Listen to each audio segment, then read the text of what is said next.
Hello everyone, कैसे हैं आप सब लोग। आई होप कि सब लोग अच्छे होंगे। तो आज हम बात करने वाले हैं एसएससी स्टेनो 2026 के स्टूडेंट्स के लिए, यानी कि जिन्होंने अब प्रिपरेशन करना स्टार्ट किया है एसएससी स्टेनो के लिए। ठीक है, तो कुछ बच्चे कह रहे हैं कि हमारे मार्क्स इंक्रीज़ नहीं हो रहे हैं मॉक में। ठीक है, तो इसमें भी दो तरह के बच्चे होंगे, एक तो रिपीटर होंगे और एक बिगनर होंगे। तो पहले मैं बिगनर के बारे में बता दी। ठीक है, सबसे पहले तो आप अपना सिलेबस कर लीजिए, कम से कम 60 to 80% आप अपना सिलेबस कंप्लीट कर लीजिए, क्योंकि अभी आपके पास टाइम है। ठीक है, तो आप आराम से कर सकते हैं। उसके बाद ही आप मॉक देना स्टार्ट करना। ठीक है, और जब आप मॉक देना स्टार्ट कर दो, अगर आपका इतना हो गया है और आप मॉक दे रहे हो, तो अपने मतलब वीक पॉइंट को एनालाइज कीजिए कि आपके कौन कौन से वीक पॉइंट हैं, आप कहाँ पर गलतियाँ कर रहे हैं, कहाँ पर नहीं कर रहे हैं। ऐसे बहुत से सिली मिस्टेक्स भी हम कर देते हैं। ठीक है, तो उन्हें अवॉइड करना, और जो भी है उसको सबको रिवाइज करते रहना कंसिस्टेंटली, क्योंकि अगर आपने छोड़ा ना तो आप भूल जाओगे, वहीं पे आपके मार्क्स गिरना शुरू हो जाएंगे। तो उसको रिवाइज करते रहना, बिल्कुल छोड़ना मत। ओके, अब बात करते हैं हम रिपीटर के लिए।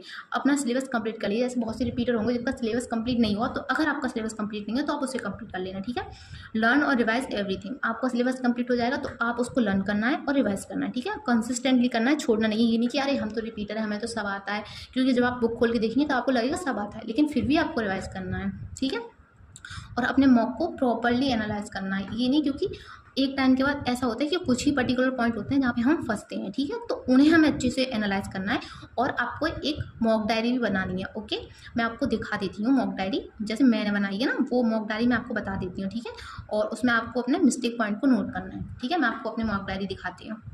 ये मेरी मॉक डायरी है। ओके, तो देखो, जैसे कि इसमें ये मैंने की तो डेट डाली थी। ठीक है, ये है, ये मैंने अपने मॉक के मतलब जो भी पॉइंट मुझे नहीं आता, जैसे मुझे क्यूब रन थी, मुझे कैलेंडर रिवाइज करना था, मुझे नंबर सीरीज का क्वेश्चन सॉल्व करने, तो ऐसे में लिख दिया। जो भी मॉक्स में डेफिनेशन थी जो नहीं आती थी वो लिख दी। ठीक है, और रीजनिंग की ट्रिक्स जो नहीं आती थी, और कुछ इंग्लिश के पॉइंट्स जो मुझे नहीं आते थे वो सब लिख दिया। ठीक है, तो ऐसे करके आपको ये सब नोट करते रहना है। ठीक है, फिर आप इसको रिवाइज करते रहिए, या तो वीकली या फिर डेली, जैसे आप चाहें वैसे रिवाइज करते रहिए। ठीक है, तो इसको आपको रिवाइज करना है, और वो उस मिस्टेक को दोबारा रिपीट नहीं करना है। ओके, और अगर आपको डिटेल स्ट्रेटजी चाहिए रिपीटर्स के लिए भी, तो वो 100 सब्सक्राइबर्स होने के बाद मैं डाल दूंगी, और आप लोग डिमांड करेंगे तो मैं ज़रूर डाल दूंगी। ठीक है, और फिर मैं खुद भी तैयारी करूँगी, मैं खुद भी रिपीटर हूँ, तो 2026 के लिए मैं भी तैयारी कर रही हूँ NEA grade C 4600 grade pay के लिए। तो आप मेरी जर्नी में भी जुड़ सकते हैं, जो कि मैं जल्दी ही शुरू करूँगी। ठीक है, तो वीडियो अच्छी लगी हो तो लाइक करना, कमेंट करना, शेयर करना। Thank you for watching, bye bye.